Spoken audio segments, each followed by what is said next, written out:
Hello, and welcome to this webinar, Understanding the Needs of LGBTQ Students and Those Who Are Perceived to Be. It affects everybody. My name is Gary DiBianca, and I am one of the co-chairs of Glsen, Northeast Ohio, and I'm also a national trainer. Later in this presentation, we'll be joined by Dr. Karen Andrus Tollafield, who is also a co-chair of Glsen, Northeast Ohio, and national trainer, and she'll be here to share some insight in this presentation also. So I'm Gary DiBianca, and I am a teacher, and I teach high school Spanish in a public school district here in Northeast Ohio. So why do we do what we do at Glsen, the national organization, as well as in Northeast Ohio?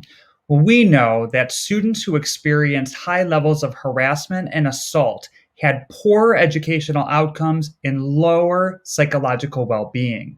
So students that had victimization, and this is in all of our research for the past 20 years, have higher levels of depression, can have higher levels of anxiety, lower levels of self-esteem, lower levels of educational aspirations, lower levels of school belonging, lower levels of academic achievement, and higher levels of missing school.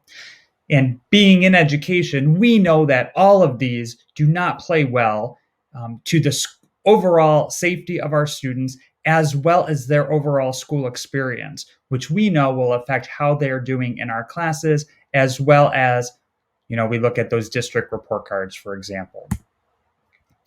So today, taking all of that into mind, we're going to go over these different aspects. We're going to do some self-reflection. We're going to understand the language. We're going to look at what our research tells us in 5 things that all schools can do to make schools safer for all students. We could talk about what to do when we hear inappropriate language in the hallway. Why does LGBTQ plus inclusive curricula matter? How do you be an educator advocate for your students? And then we'll share some resources at the end. We also will share a QR code as well as our email addresses so that you can ask us questions at any time about information that we talked about in this presentation. So what can you do to make all students comfortable and feel safe? This is our belief, and we're going to keep this as we go forward today. All students deserve a safe and supportive school environment that is free of biased behavior, and that addressing anti-LGBTQ bias in schools makes schools safer for all students, regardless of sexual orientation and gender identity or expression. Again, this affects everybody.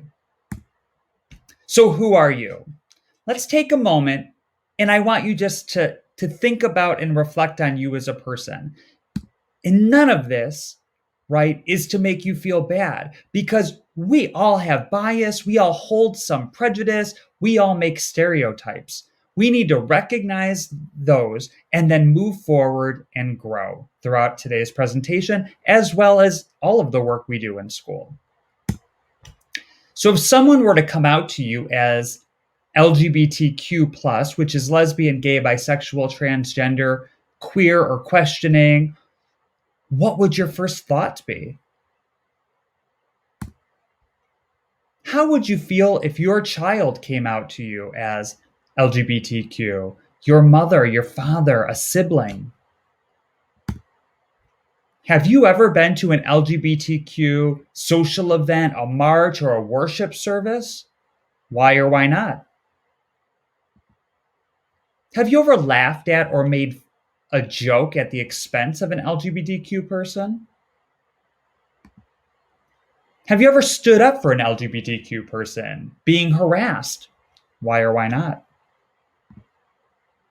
Can you think of 3 historical figures that were lesbian, gay, or bisexual? How about transgender ones? Ask yourself, what am I doing to make sure X student is safe or protected? Throughout this presentation, I bet you'll think about a lot of students that come to mind. So as you continue, How might your beliefs influence your actions as an educator of LGBTQ plus students? And I thank you for reflecting with me today. So now let's look at getting the LGBTQ language right. Since language is evolving, there's going to be many words that are new for you as well as possibly different. So let's start with the Q, queer or questioning.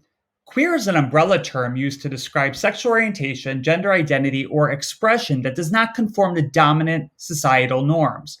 Now, I never recommend that you go around calling a person queer because it holds a lot of derogatory slur from the past. But a lot of students and young people are taking that word back. We know you have queer theory in academia, people using that term all the time. Now, questioning is referring to anyone questioning their sexual orientation or gender identity. Now, the great thing about a webinar is you can stop this at any time to read the whole definitions. Let's talk about sexual orientation.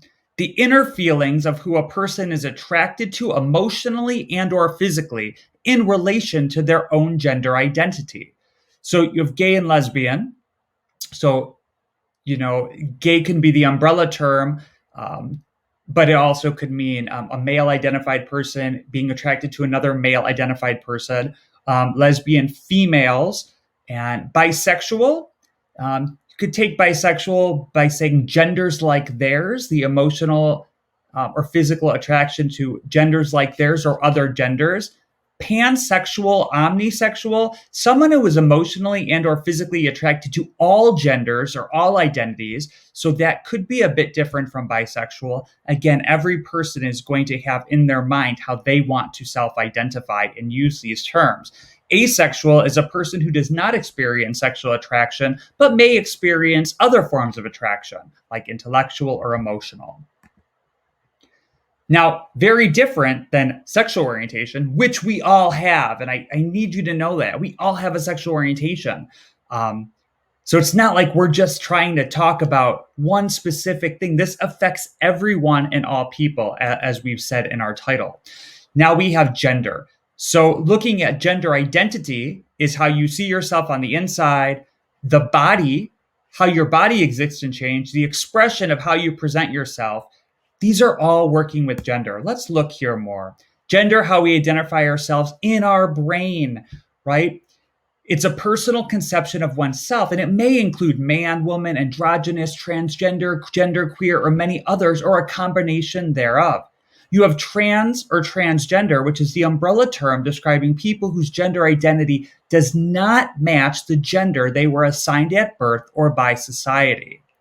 Now, cisgender is an identity of a person whose gender identity is aligned with their gender assigned at birth and whose gender expression is conforming. So I do put myself out there and I say, well, I was born with my sex assigned at birth or my gender as male, and I identify as male. And my gender expression is male in terms of like the clothes, for example, that I choose to wear. So I am cisgender. I am a cisgender male. Now, genderism is the systemic belief that people need to conform to their gender assigned at birth in a gender binary system that includes male and female, which we do live in a genderized society. Now, gender expression is the multiple ways in which a person may choose to communicate their gender to oneself and to others. Now, this includes, here's some examples, mannerisms, how we talk, how we interact with others, our clothing, our accessory, our hairstyles, and activities we enjoy. Now, this is really crucial when we're looking at gender expression. When I was a young kid and I was bullied, ridiculed, laughed at, it was because of my gender expression, right? I wasn't, when I was in second grade, identifying as gay. I was just me. I was Gary, right? And I walked the way I walked. I talked the way I talked. I liked what I liked, and people targeted me because of my gender expression. Now, taking that, which we all have, right? We all have gender expression. We all choose that. Now, based on how we express ourselves, right? Now, I could have pretended. I could have done things. I could have made my voice deeper if I really wanted. I could be working like this. I could be, there's ways that, unfortunately, good or bad, that people change their gender expression. That's different from what's in their mind. Now, non-binary is an umbrella term for people who do not identify with the binary of man or woman or masculine, feminine. Non-binary people are often included under the trans umbrella, but may not identify as transgender. Now, gender non-conforming, and again, these are really important because a lot of our young students this is how they're identifying, right? As non-binary, gender non-conforming. A descriptive term or identity of a person who has a gender identity or expression that does not conform to the traditional expectations of the gender they were assigned at birth. Androgynous, that's an older term, but it means having the characteristics or nature of both maleness and femaleness, neither specifically feminine nor masculine. Now, bodily characteristics, different from gender expression, these are the physical traits that compose one's body. Primary characteristics such as chromosomes, genitalia, or genitals, internal reproductive organs, hormone levels, and secondary characteristics such as facial hair, chest development, etc. Now, I bring this up to really understand intersex, people who have any range of bodily characteristics that may not fit typical expectations of male or female development. And I bring this up because oftentimes we're not going to know if a person is intersex. That person may not even know. And worldwide, 1 out of 2,000 births have somebody that is born intersex, meaning they have a different variety of bodily characteristics that are typical male and female. They have some sort of mix. Getting to know the pride flags, that always comes as a question to me. So I wanted to add this to you for the presentation. Take a look. You can go to cadehildreth.com/pride flags. Just do a search for that. Here are some examples that you can look at to understand better. And again, we do have this all linked in a resource if you'd prefer a document with all of the information I just discussed.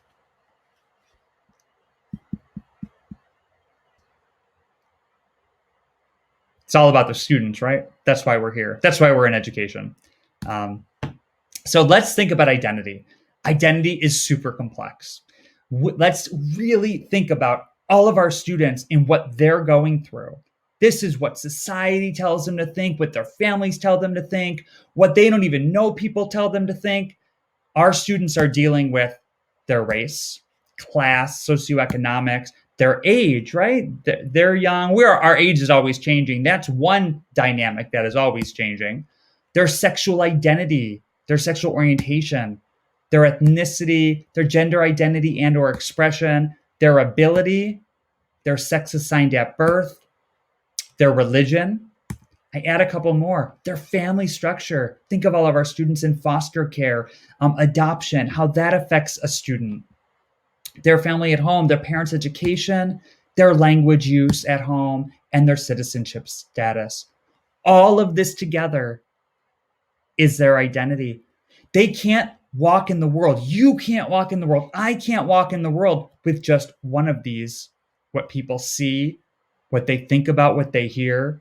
It all mixes. It's complex. This is something that when we're studying it, we call intersectionality, how all of these aspects of identity intersect in this mosaic.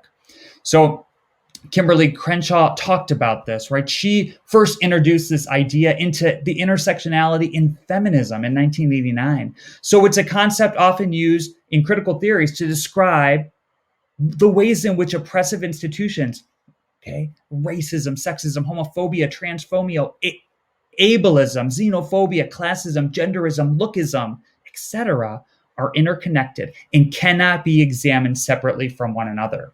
And we have to remember that when we're working with our students are, and all of us as people, we are all dealing with the intersectionality of all of this. So we never want you to forget that. All right, we're going to talk right now about recommendations to assure school environments are meeting the needs of transgender and gender nonconforming students. Above all, here is my message for you. And this is hard for us to remember. It is. And you're going to think about it throughout this whole presentation. And I welcome questions, as I said at the end. It is our job as the school and the district to keep this one student safe and supported.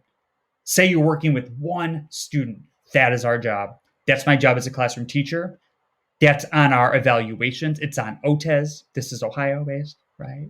Um, that is our job, that one student. And we know that by supporting that one student, it is going to have a positive impact in the whole school community because there's not just one student that we're helping. There are many students that fall under this umbrella.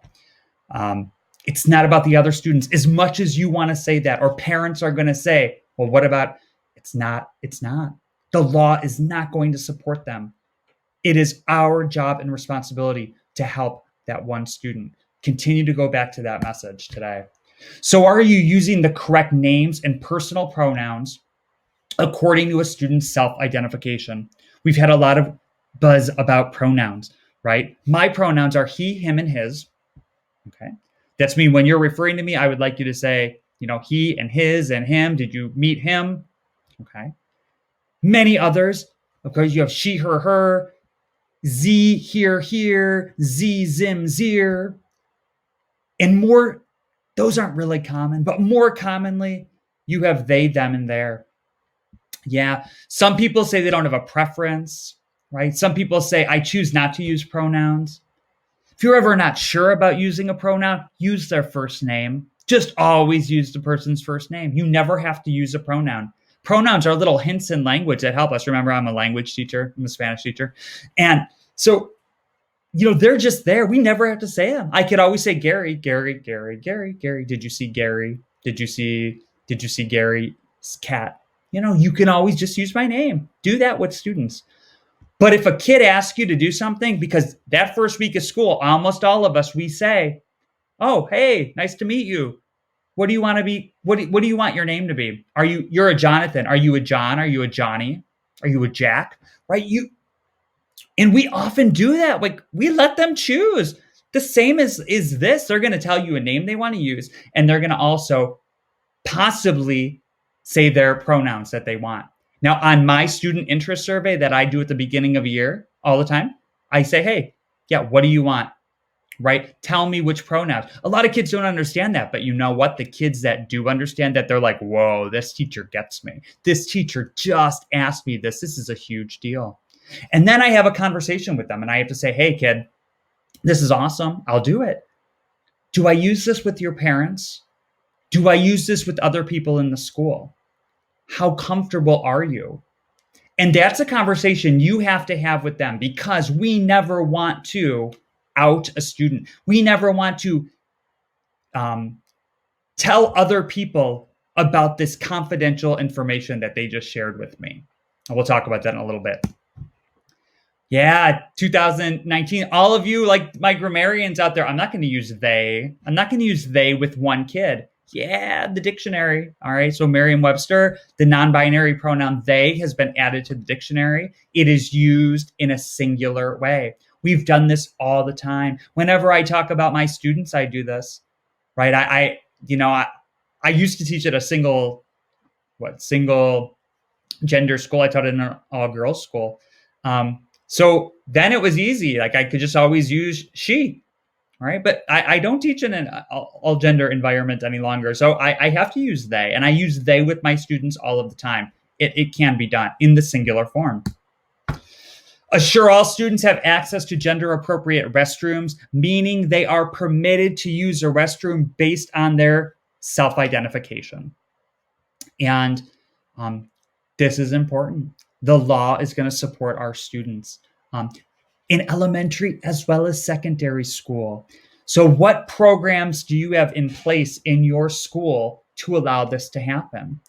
And again, sometimes conversations with parents do have to happen, right? Make sure you're following some proper protocols. Talk to the student first, then then you see, okay, what's our plan going forward with this student?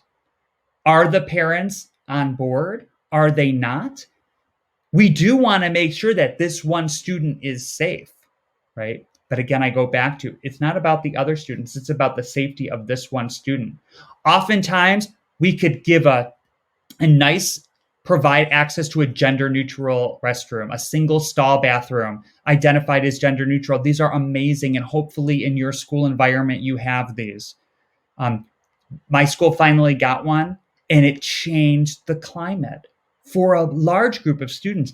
And I know if I had that opportunity when I was young in high school, I would have used it. I did not feel safe in the bathroom. That was the worst place. Going to the bathroom was a terrible experience for me in middle and high school. I did not feel safe. I was not safe. I was not treated well by everyone in my school. Sure, I mean, I had a great friend group and I was quite popular, but I did not always feel safe. I would have taken advantage of that. Sometimes they're in like a nurse's office. Just make sure that we're not forcing the kid to do that if they don't want to. But again, if that's what we can offer our students, fantastic. Provide appropriate accommodations for locker room spaces, right? Are you still, are your gym classes co-ed or not co-ed? Make sure that they have a changing environment that all students are going to be comfortable in. So you could use a private area within the public space, a separate changing schedule, a nearby private area. Can a student satisfy their PE or physical education requirement by independent study out of school hours? These are all going to be accommodations that can be made. Provide opportunities for sports, gym classes, and other gender segregated activities based on a student's gender identity and not only their sex assigned at birth. This is you telling a student no, right? This is, and again, the law so often supports the student. Now, again, if the student is fortunate, has a supportive family, then they're going to come at you in your district for not doing the proper best practice. And these best practices are sanctioned by both of in the state of Ohio, our school board associations both have transgender and gender nonconforming language to support the students. If we look at any of the law, it's protecting the students. As well as for sports, the Ohio Athletic Association has a whole policy on what students need to do to play sports based on their gender identity. So they've taken care of all of that for you. So take a look at all of those policies. Do not use gender to group students, especially elementary and middle school. Okay, boys, go over here. Girls, go over here. You are in this line. You're in this line. Let's get creative. Let's use some other ways of grouping students as you move forward. And I know you just do searches for this. You're going to get many ideas. Allow students to dress according to their gender identity. So you're really assuring that your dress code policies are not only male, only female based on hair, color of hair, how kids dress. Most of these have been changed, but not all. Check your policy. Respect a student's confidentiality by never disclosing a student's nonconformity, their transgender status, or their sexual orientation for that matter, to a student's parents or other students or others unless the student consents.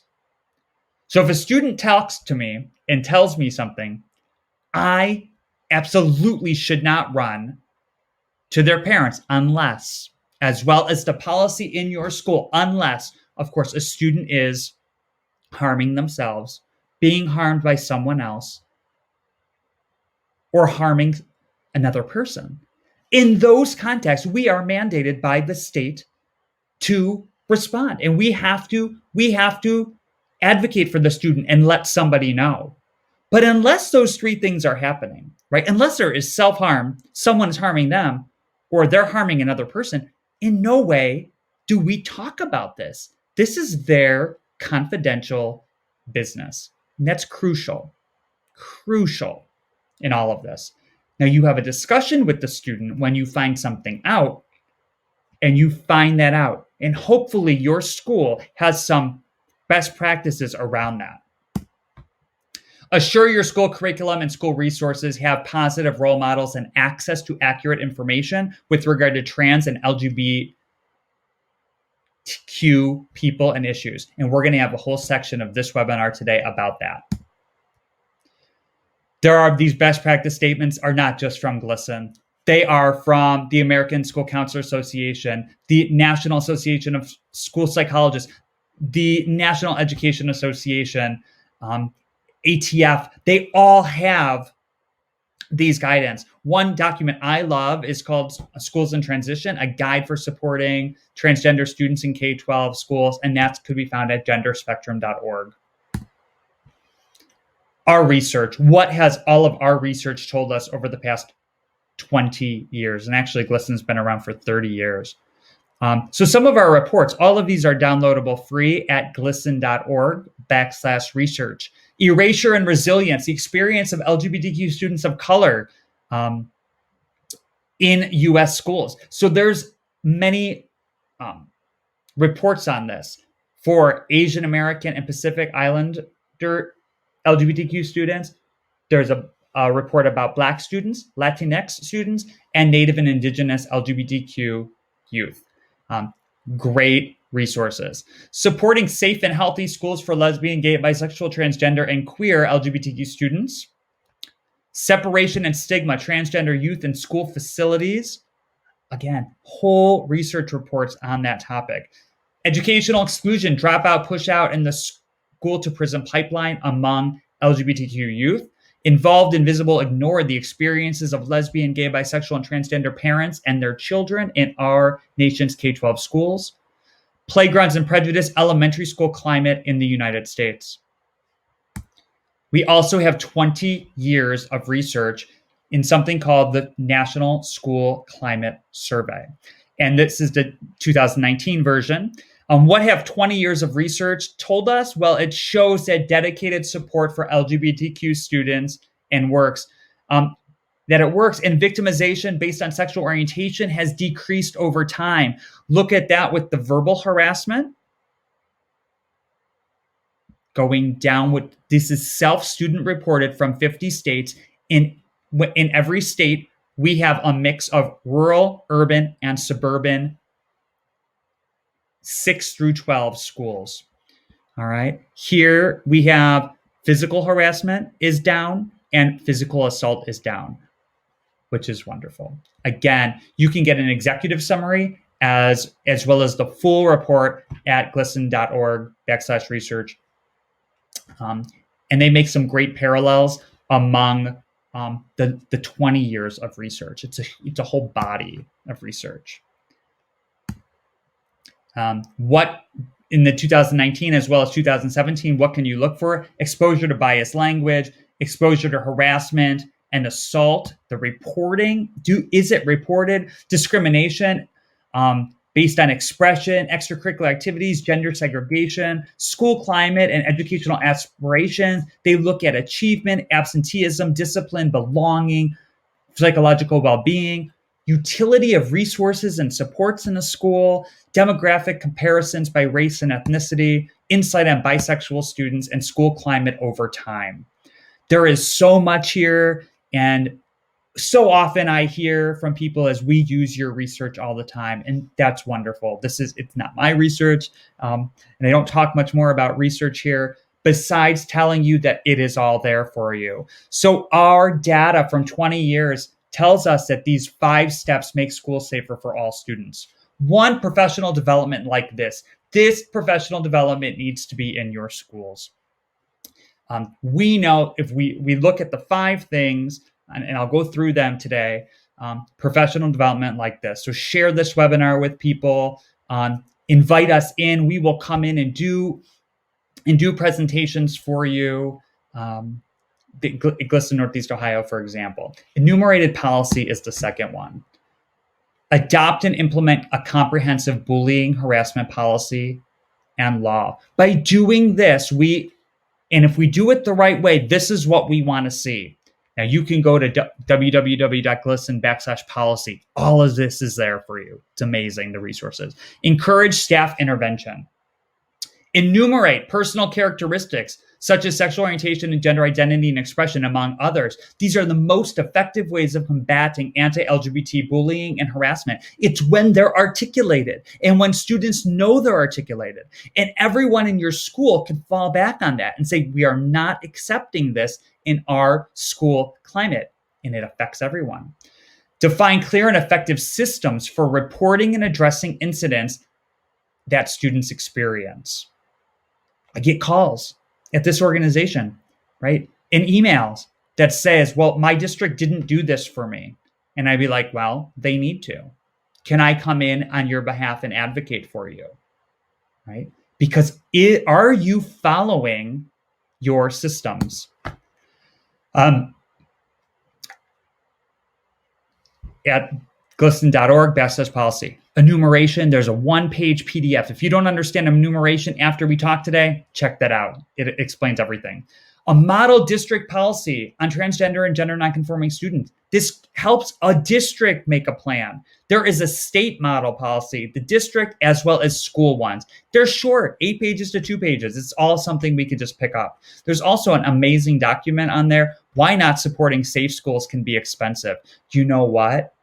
Because we have now 30 years of court cases of schools not doing the right thing to protect their LGBTQ students, which fall under Title IX, and not protecting them. And the district loses, and it costs a lot of money, as well as a ton of heartache for our students. The most effective anti-bullying policies, again, they enumerate, they list their characteristics. So, what did you do? Have you ever witnessed students being bullied, physically or emotionally, or harassed because of their perceived sexual orientation or gender? You know, what did you do and what could you do? And I say perceived because when I was a second grader, I did not identify as gay at that point. But you know what? People targeted me for the way I walked and talked. And they did, and what I liked. And you know, that was someone else's perceived and their perception of me. This is how it works. This is how harassment, bullying, it works. So now when we're talking about LGBTQ, let's think about this. I love this Think Before You Speak PSA campaign. It's about one of those words we hear so often. Now, I don't hear this word, that's so gay, in my classroom because I stop it right away. But my students tell me we still hear this word so often in the hallways. Here we go. Yo, check out this chef, right? Right? So gay. It's a really good. Look at those hands. Please don't say that. What? Don't say that something is gay when you mean that something is dumb or stupid. It's insulting. It's like if I thought this pepper shaker was stupid and I said, man, this pepper shaker is so 16-year-old boy with a cheesy mustache. Just saying. When you say that's so gay, do you realize what you say? Knock it off. So I love that. Says it so much better than I can. So how do you intervene with name calling and bullying? Address the name calling in the hallway, right? Bullying or harassment immediately. Name the behavior. Hey, I just heard you say this. Use the teachable moment or create one. If you don't have time to do that, you can follow up with that student. But if you just let it go, the kids are going to think it's okay. Support that targeted student. Don't forget about them, right? Don't forget about that student that was just name called. Maybe you saw it in the hallway or in your school classroom, and hold students accountable. And I say classroom, this could be on the bus. This could be on the field. This could be if you're a coach, what you hear in the locker room. All of these places matter. And frankly, where are the worst situations? It's the places that are out of earshot of an adult in the school. So this is for everyone. It takes a village. It takes the whole school community. This is not just about the teacher. So I'm still talking to you administrators, bus drivers, people that work in the cafeteria, our janitor staff, custodial staff. This is for all of you. Some responses for that's so gay. What do you mean by that? How do you think a gay person might feel? Oh, do you say that as a compliment? So the connotations are negative? So maybe it's not a good thing? The next one is being a visible educator advocate, or making sure that there are visible, supportive allies in your school. Now, after watching this, I am not saying you have to be that advocate, right? To support the LGBTQ students and those that have family members, right? So many, we're in a day now where I'm really fortunate that, after being in a relationship for what, 15 years, I was finally able to get married um, and have be with my husband and talk about that. So all of my nieces and nephews have gay uncles, and we're their family members. So this is so much more out now, and for me, that's really good. So in our schools too. So don't put up one of these safe space stickers unless you want to be that advocate. So what are some do's and don'ts? Don't think you have to have all the answers. Friends, I don't have all of the answers. And I've been doing this work for 15 years. Don't make unrealistic promises to students ever. You may not be able to make everything okay. You're not going to invite a student to come stay at your home if they're kicked out of their home. So don't ever promise students things that you can't do for them. Make assumptions. Don't assume a kid needs something from you just because you find something out. Don't ignore the anti-LGBTQ bullying, harassment, and language. Do listen to students. So often they just need you to sit there and listen. I'm not going to say a word. I'm just going to listen. Respect the confidentiality. Remember, unless there is self-harm, someone's harming them or they're harming someone else, you do not have to report that. So do not just call a parent. She just told me this. Do you know that? You don't talk about this at the water fountain or the teacher lounge either, right? This is confidential. You think of your plan like in your school. Do you tell a counselor? When does it get bad enough that, hey, have you checked in with this student? What do you know?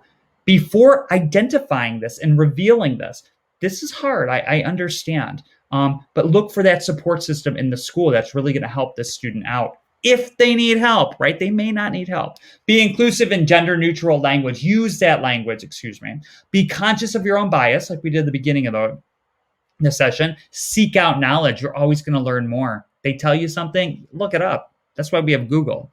Be a resource as an ally, advocate, or refer out. Send them if they need to, hey, check out this organization, and I'll talk about resources later on. Respond to the behavior, anti-LGBTQ behavior in your classroom or in your bus or in your environment, and then include the positive representations, which we're going to talk about a little later. So if a student comes out to you, meaning they reveal their sexual orientation, their identity, they say, I'm questioning my identity, what could you do? And what could you say? Offer support, but do not assume a student needs help. Be a role model of acceptance. Say, hey, wow, thanks for sharing that. Right? That took a lot of courage. Appreciate the student's courage. Oh, I just said that. Oh, there you go. Listen. Again, they just need us to listen so often. Remember, the student is not changed. Remember your own bias, right? Maybe this was like a student you were really close to, and now you like see him in a different light. Check yourself on that. Don't do that. It's hard, but assure and respect their confidentiality. Some good questions to show support. Say, ooh, have you been able to tell anyone else? That's a big one. Has this been a secret you've had to keep from others? Do you feel safe in school? So important. Do you feel safe at home? We want to know that. You want to know if they're safe. Do you need help of any other kind? That allows them to tell you. Do not say these. Oh, I knew it. Yeah, I had you pegged since 7th grade or since earlier this year. No. Are you sure? It might be a phase. It will pass. Absolutely not. That's not showing acceptance. And unfortunately, this is what a lot of people, how they respond. Teachers or parents, a lot of you are parents and your kids have friends, and do you respond that way? Let's check ourselves. You haven't found the right girl yet. You haven't found the right boy yet. You can't be gay. You've had relationships with the opposite sex. You were just dating the head cheerleader, right? Shh, don't tell anyone. You don't want to make that this is a big secret and that it's a terrible thing. So just be careful how you respond. Now, also know that you may make mistakes. You can apologize at any time. You can say, like, if you say someone's pronoun wrong, right? Say, oh, hey, I'm sorry. I'm checking myself. I'm really working on that. Let them know. You can have real conversations with our students. The next two, I'm going to introduce Dr. Karen Tollafield, and she will talk about 4 and 5. So thank you, and I'll be back at the end with some more resources. Take care. Hi, I'm Karen Tollafield. My pronouns are she and her, and I am the co-chair for Glsen Northeast Ohio along with Gary, and I'm also the GSA coordinator. I am a retired teacher with 30 years of experience in the public school classroom, and I've been with Glsen now for about 9 years. I'm going to talk to you today about GSAs and inclusive curriculum. What is a GSA? Well, it started out, GSA stood for Gay Straight Alliance, but over the years now we've come to realize that it's not really an inclusive acronym, so we've created Gender Sexuality Alliance. But schools can name these clubs anything that they like, and then usually the students can have a hand in choosing that name. But these clubs provide support for LGBTQ plus students and their allies to be a place where they can address the issues that they'd like to talk about, but we also consider it a leadership club. We teach leadership skills, and these clubs must be permitted if the students ask for them in public schools since 1984. So if you are interested in starting a GSA in your school, please contact me. My information will be provided at the end of the webinar, and we can talk about how to go about starting a GSA and what's involved in that. I'd like to share some data with you just to show you the impact of these clubs. And this data is provided by Glsen's National School Climate Survey, and the latest one is 2019, so this is the data reflected there. So as you can see, that schools that do not have a GSA have higher levels of students feeling unsafe because of their sexual orientation or gender expression, or are missing at least one day of school in the past month because of these feelings of being unsafe. This graph shows the percentage of LGBTQ students hearing remarks often or frequently on the basis of gay being used in a negative way, or negative remarks for their gender expression, their sexuality, negative remarks about transgender people, and there are less occurrence comparatively to schools that do have GSAs. The graph on the left shows the percentage of students experiencing high levels of victimization because of their sexual orientation or gender expression.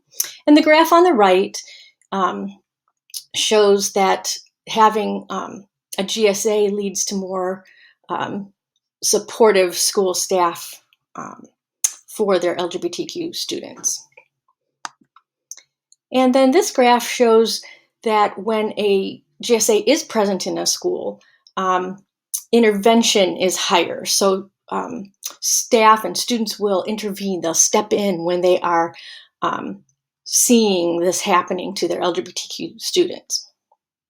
So just having these clubs helps create a more supportive, welcoming atmosphere for LGBTQ students. But what can you do as far as in your classroom and as a school to help increase accurate and appropriate information? This would be adding representation in your curriculum and having library and internet resources available for all students, because we believe in windows and mirrors. All students need to see themselves reflected in the curriculum, and they also need to be able to see from the perspective of people who are not like them. So again, I'm going to show you some data collected by the School Climate Survey of 2019, and then I promise that's the last of the graphs. But why does this matter? So as you can see, an LGBTQ inclusive curriculum helps schools or helps students feel safer when they know that people in the school know about their sexual orientation, their gender expression. They feel more welcomed, and they don't miss as much school. They don't hear the remarks. So these are similar graphs to when there's a GSA in the school. Similar things happen when you have an LGBTQ inclusive curriculum. Feeling the victimization goes down because students start when LGBTQ people are represented positively, other students realize they're just people, just like everyone else. And so the remarks and the victimization goes down. And student intervention ramps up quite a bit when they realize that, hey, you shouldn't be saying these things, you shouldn't be making these remarks. And so students step in when they have positive representation in the curriculum. So in order to do this, you need more exposure to more inclusive and accurate accounts of history. This helps students have better understandings of LGBTQ people and their historic contributions to our world, encourages students to question stereotypes that maybe they've heard about, and to promote acceptance. There's an article by a young man named Mark Pino from 2015 Huffington Post. His school started with an inclusive curriculum, and this was a quote from his article that he wrote. By introducing successful, famous LGBT individuals who have contributed to society, people in my school began to associate the word gay with the great leaders, artists, writers, and mathematicians of the past. So this relates back to the PSA that Gary showed you about that's so gay, don't use that's so gay. So that is a negative connotation when people say that. So now he said when people start learning about LGBTQ people, gay starts to make a more positive connection for them. So I'm not going to go deep into the elementary level curriculum because there's a whole curriculum that Glsen has prepared called Ready, Set, Respect. Because a lot of people say, oh, we shouldn't be talking about these things at earlier grades. Well, these are the years that children typically begin to develop an understanding of themselves and the world and people around them. We know that there are parents who may be gay or trans or identify in some other way. And so children come to school, and if they don't see themselves reflected with two mommies or two daddies or whatever other identities there may be, that again, they are left out. So kids see things in the media. They're bombarded with many negative representations or messages about different groups of people. Lessons focused on diversity typically do not include gender identity or expression, families with LGBT parents, caregivers, siblings, or other significant individuals. So these are the things we need to start thinking about because these families exist. So the Ready, Set, Respect curriculum is K-5, and it focuses on the three basic areas of name calling, bullying and bias, family diversity, and gender roles and diversity. So this is a wonderful curriculum, and we do have a webinar specifically for elementary, and you are welcome to have that, and we will have information about that provided to you as well. But at the secondary level, we need to start including LGBTQ people into history and the events where they belong, and they do belong. For instance, Bayard Rustin was right there alongside Martin Luther King, and you can see in the picture there, that's Bayard Rustin on the left. He was instrumental in planning the 1963 March on Washington. He was right there, but because he was gay, and all his colleagues knew that, but they said pretty much, please step back because we don't want the fact that you're gay to interfere with what we're trying to do with civil rights. And so he believed so strongly in what they were doing for civil rights that he did. And so we don't know about Bayard Rustin, we know about Martin Luther King. he needs to be taught right along with him, because people need to know that gay people were there and they did great things. Science, math, and art. We need to acknowledge the gay identity of Alan Turing, who was very instrumental in breaking the Enigma code to help end World War II. He was a pioneering computer scientist, mathematician, and biologist.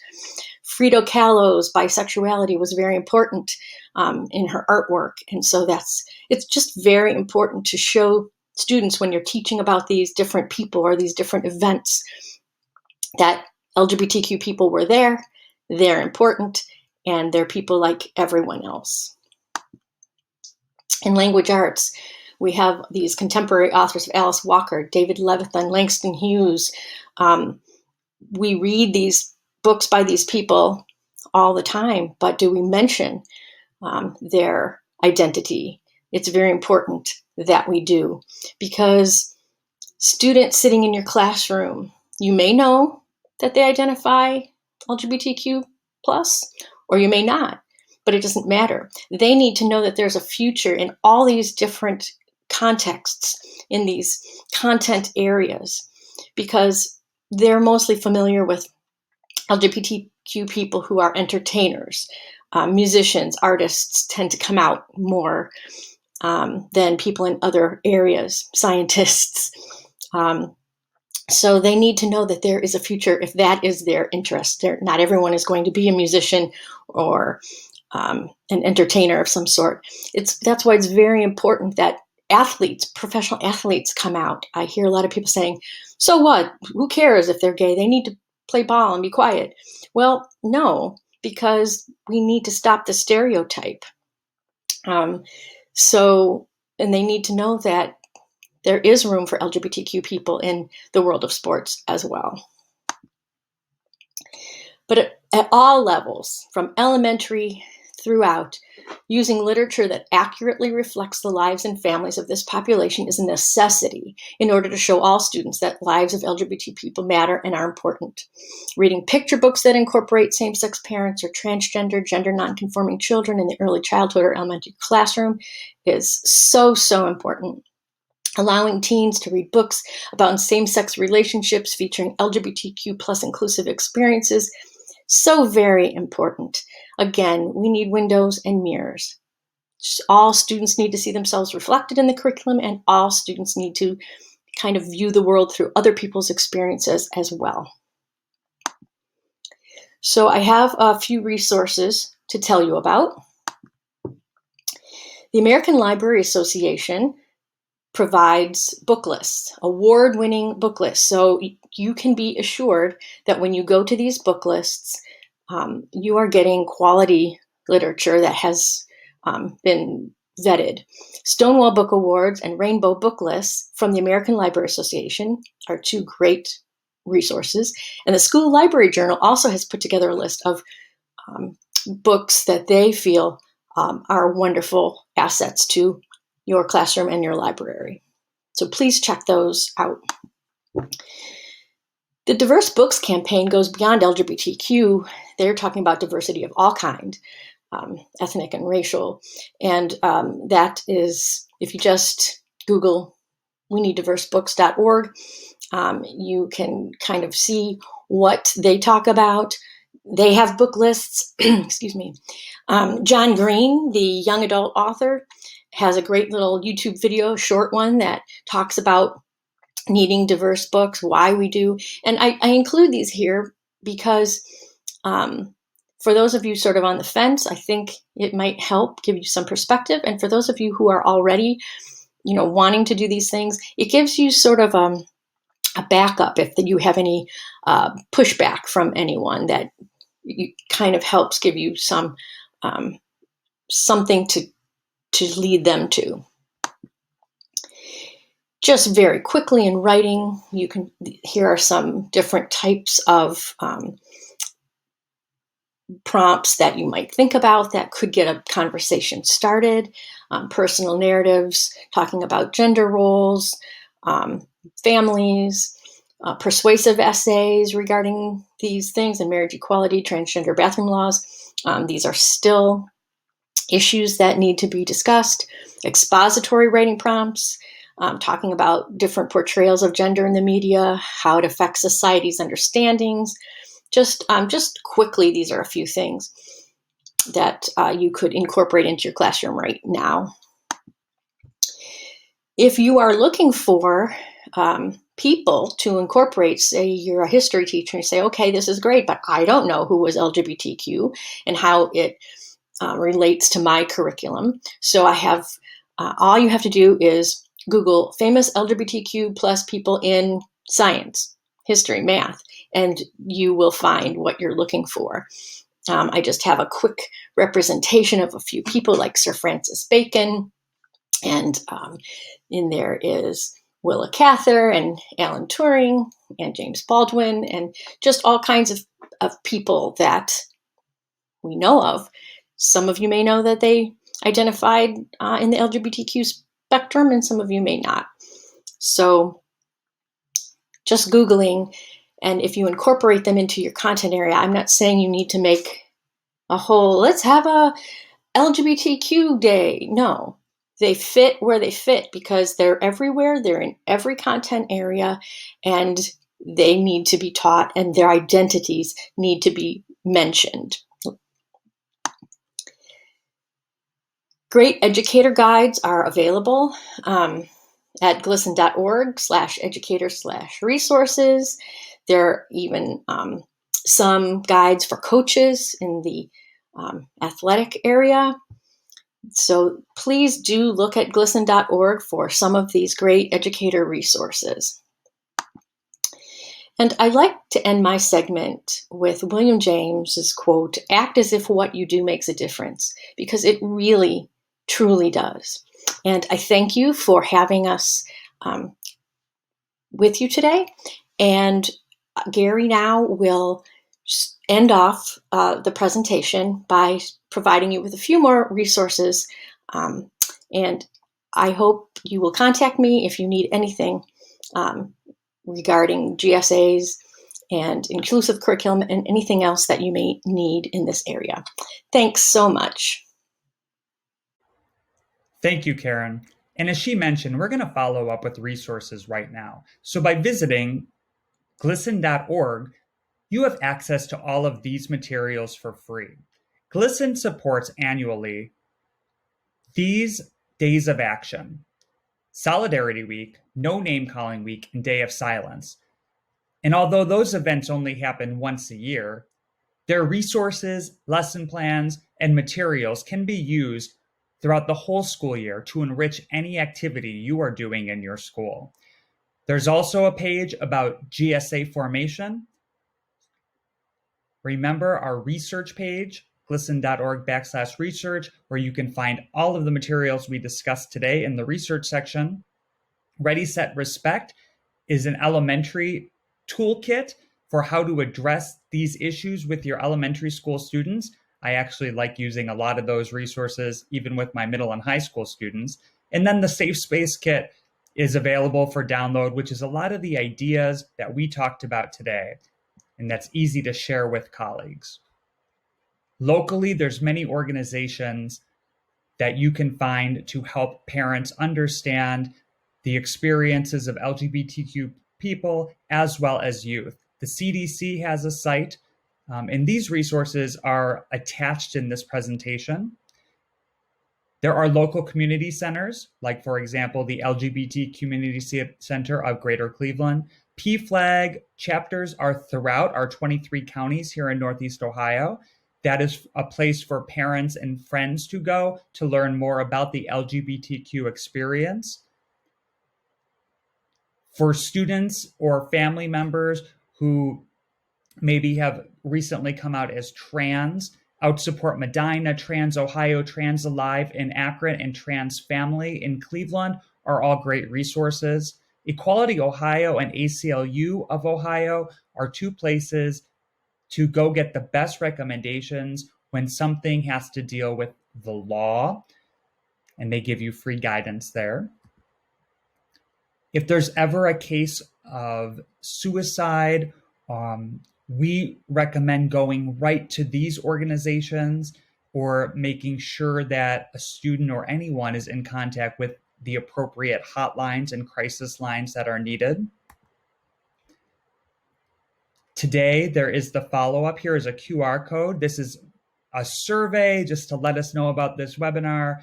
If you have any follow-up questions for us, or if you need the contact hour sheet, please go there. Just use your smart device and take a picture of that, or use a QR code.